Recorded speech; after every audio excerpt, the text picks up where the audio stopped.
Assalamualaikum warahmatullahi wabarakatuh. Perkenalkan, kami dari kelompok Muhajirin yang beranggotakan Febri Ramayanti, Resya Lafiza, Nailul Amani, dan Yufani Oksarianti. Di sini kami akan menjelaskan tentang presentasi kami, yaitu Predicting the Age of Abalone from Physical Measure. Pada presentasi ini ada 4 yang akan kami bahas, yaitu latar belakangnya, deskripsi data, visualisasi dasar, serta klasifikasi. Yang pertama itu latar belakang data.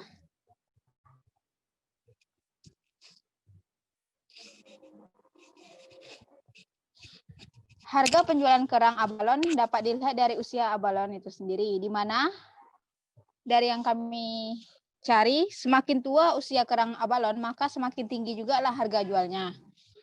Di mana untuk usia abalon itu sendiri ditentukan dengan memotong cangkang melalui kerucut, menodainya, dan menghitung jumlah cincin melalui mikroskop. Tentunya hal ini akan memakan waktu dan melalui proses yang panjang. Oleh karena itu, pengukurannya akan lebih mudah diperoleh dari karakteristiknya untuk memprediksi usia dari abalon itu sendiri. Dan oleh karena itu juga, kami memprediksi usia balon berdasarkan karakteristik yang ada untuk menentukan usianya dengan mengelompokkan setiap karakteristik yang relatif sama dan berdekatan. Selanjutnya yaitu deskripsi data. Berikut adalah contoh dari sampel dari deskripsi data yang kami gunakan, di mana pada data terdapat 9 karakteristik abalon dan 4.177 objek. Untuk keterangan dari variabel pada data sendiri, yaitu terdiri dari 9 karakteristik, di mana yang variabel pertama adalah seks, yang merupakan dari keterangan dari jenis kelamin abalon. Yang kedua itu length, merupakan ukuran terpanjang cangkang.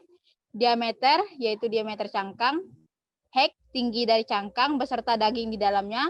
Whole weight, berat keseluruhan abalon. Shaker weight, berat daging. Viscera weight, berat jeroan yang sudah dibersihkan. Cell weight, berat cangkang. Dan rings, nilai rings ditambah 1,5 adalah usia dari abalon dalam per tahun. Pada data ini ada 2 data kategori, yaitu data kategori pertama itu variabel X, di mana variabel X ini didapat dari variabel rings yang ditambah 1,5, dan pada variabel X ini kami mengkategorikannya dengan bernilai 0, 1, dan 2, di mana 0 untuk usia abalon dengan kategori young, 1 untuk middle, dan 2 untuk old.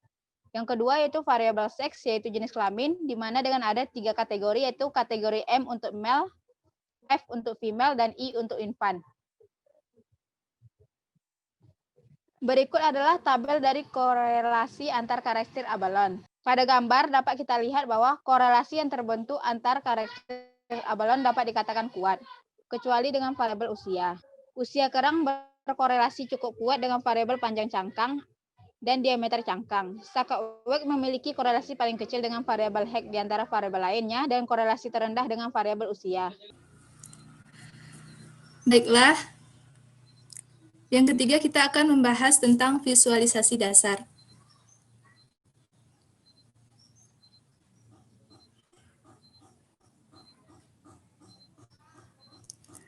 Yang pertama itu adalah informasi dasar mengenai variabel kategorik.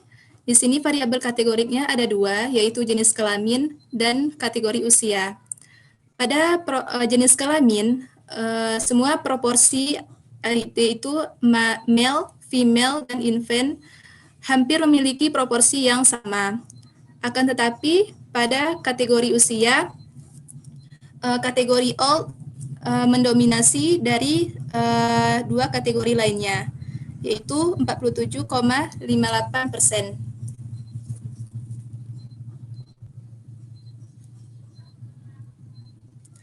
Selanjutnya, kita akan membahas tentang informasi dasar variabel numerik. Di sini ada 9 variabel numerik, yaitu length, diameter, height, wool weight, shaker weight, viscera weight, shell weight, rings, dan egg. Di mana variabel rings dan egg hampir memiliki distribusi yang sama.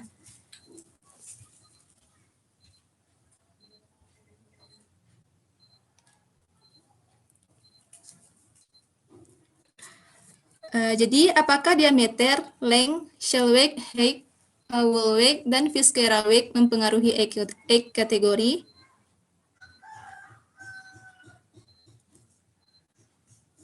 Mari kita lihat plotnya. Di sini sudah terdapat 6 plot yang akan kita ketahui apakah dia mempengaruhi variabel egg kategori ataupun tidak. Jadi hasilnya di sini dapat kita lihat bahwa pada variabel shell weight, maka semakin berat cangkang dari abalon, maka usia abalon pun akan semakin tua. Lalu pada kategori berat jeroannya, maka semakin berat jeroannya, maka usia abalon juga akan semakin tua. Lalu semakin tua umur kerang abalon, maka semakin besar pula diameternya. Selanjutnya, semakin tua umur kerang abalon tersebut, maka semakin panjang pula ukuran cangkangnya. Semakin tua usia kerang, maka akan semakin besar pula ukuran cangkangnya.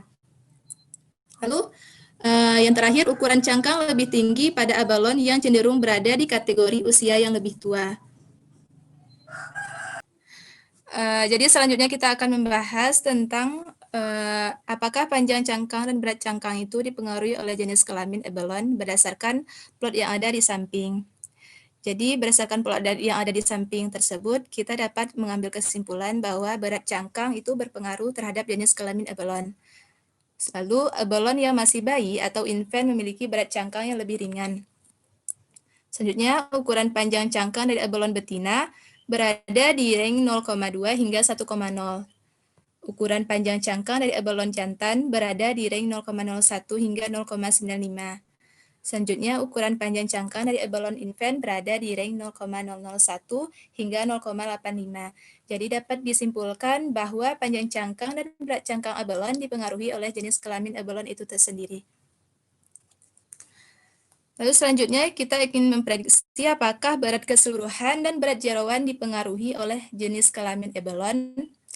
Hal itu dapat kita lihat pada plot yang ada pada slide. Kita dapat mengambil kesimpulan bahwa berat jeroan itu berpengaruh pada jenis kelamin abalon. Lalu abalon jantan cenderung lebih berat dibandingkan dengan abalon yang betina.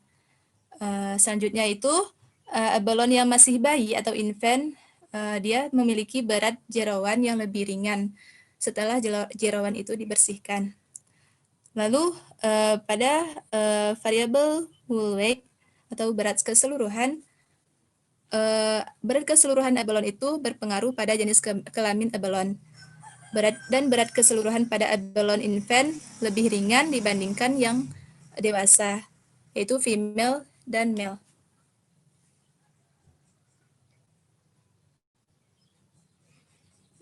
Selanjutnya, kita ingin mengetahui bagaimana perbandingan jumlah abalon berdasarkan kategori usianya. Dapat kita lihat pada bar plot di samping bahwa abalon dengan usia yang lebih tua itu cenderung lebih banyak dibandingkan dengan abalon yang berusia lebih muda dari itu. Selanjutnya kita akan mengetahui bagaimana perbandingan jumlah abalon berdasarkan jenis kelaminnya. Seperti plot yang ada di samping, kita dapat melihat bahwa berdasarkan jenis kelaminnya hampir sama, akan tetapi jenis kelamin abalon tersebut lebih didominasi oleh abalon yang berjenis kelamin jantan dengan jumlah total lebih dari 1.400 abalon.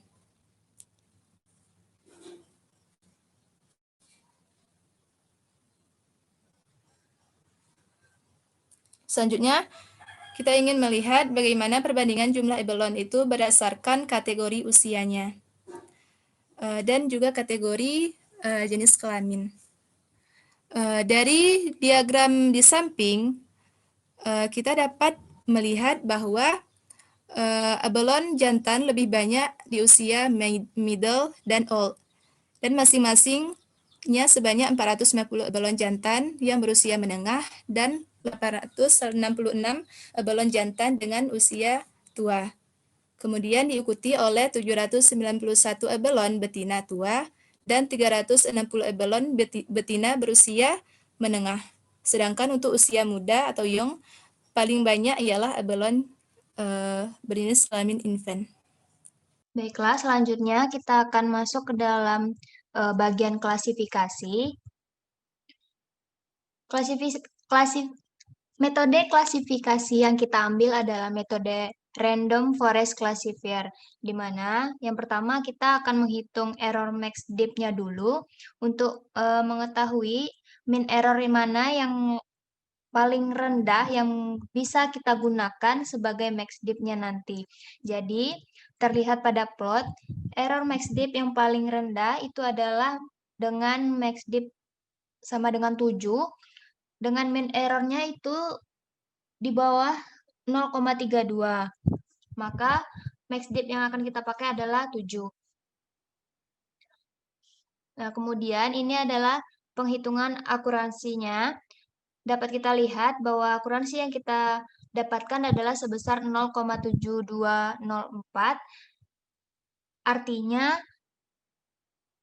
sebesar 72,04%. Metode ini dapat kita gunakan untuk mengklasifikasikan abalone berdasarkan usianya.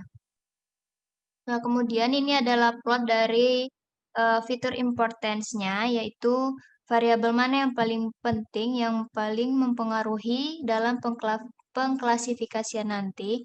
Terlihat bahwa variabel yang paling tinggi itu adalah cell weight, kemudian diikuti wall weight, kemudian height, diameter, Viscera weight, Sachs weight, dan yang terakhir adalah length. Nah, berikut merupakan hasil dari random forest classifier-nya yang berupa bagan untuk mengklasifikasikan abalone berdasarkan usianya, berdasarkan karakteristik yang kita olah tadi. Kemudian dari bagan yang diperoleh tadi, disusunlah ke dalam bentuk tabel yang lebih ringkas, yaitu tabel prediksi hasil percabangan. Ada 3 label klasifikasi. Yang pertama, kelas pertama yaitu abalone yang berusia muda, kelas kedua abalone yang berusia menengah, yang ketiga ada abalone berusia tua. Selanjutnya, dapat diperoleh hasil bahwa klasifikasi abalone dengan menggunakan metode random forest itu lebih akurat dibandingkan menggunakan metode klasifikasi lainnya, yakni karena didapatkan akurasi sebesar 72,04%. Nah, untuk memudahkan kita memperkirakan usia dari suatu abalone, kami pun menyusun tabel sebagai acuan prediksi usia abalone berdasarkan ukuran fisik pada tabel di samping.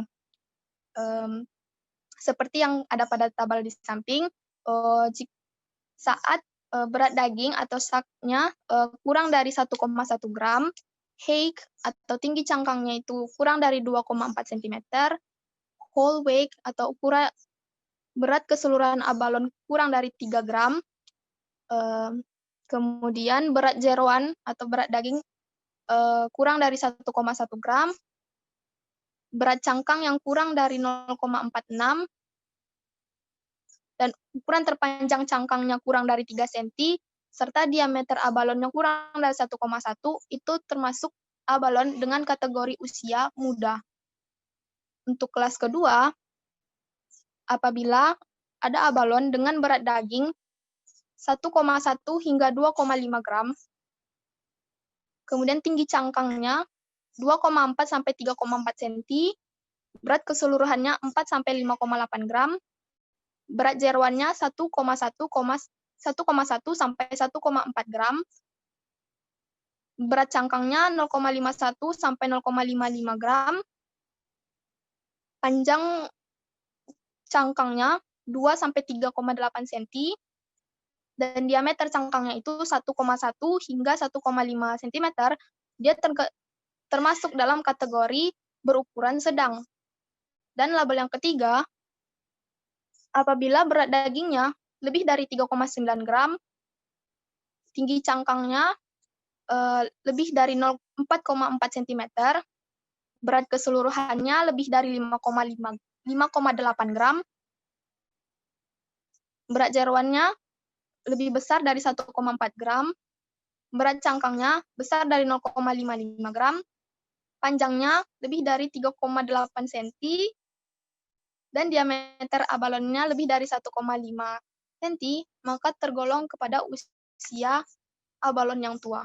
Sini kami merekomendasikan semakin tua kerang abalon, maka ukuran fisiknya akan semakin besar pula. Oleh karena itu, abalon yang berusia tua itu memiliki nilai jual yang lebih tinggi dibandingkan abalon dengan kategori usia lainnya. Sebaiknya harga penjualan abalon ini dibedakan berdasarkan usia abalon tersebut. Selain karena abalon yang berusia tua memiliki daging jeroan yang lebih berat, cangkang abalon tersebut juga lebih besar dan berat sehingga menaikkan nilai guna cangkang kerang tersebut, terutama untuk pembuatan perhiasan dengan harga yang tinggi. Kami tidak menyarankan untuk melakukan penjualan pada kerang abalon yang masih bayi atau infant, karena berat daging jeroan kerang tersebut lebih ringan dibandingkan abalon yang jantan dan betina. Kami lebih menyarankan untuk menjual abalon jantan dibandingkan abalon betina. Selain karena daging jeroannya memang lebih berat daripada abalon betina ini dapat bereproduksi menghasilkan bibit abalon baru. Baiklah, sekian dari presentasi kami. Kami tutup. Assalamualaikum warahmatullahi wabarakatuh.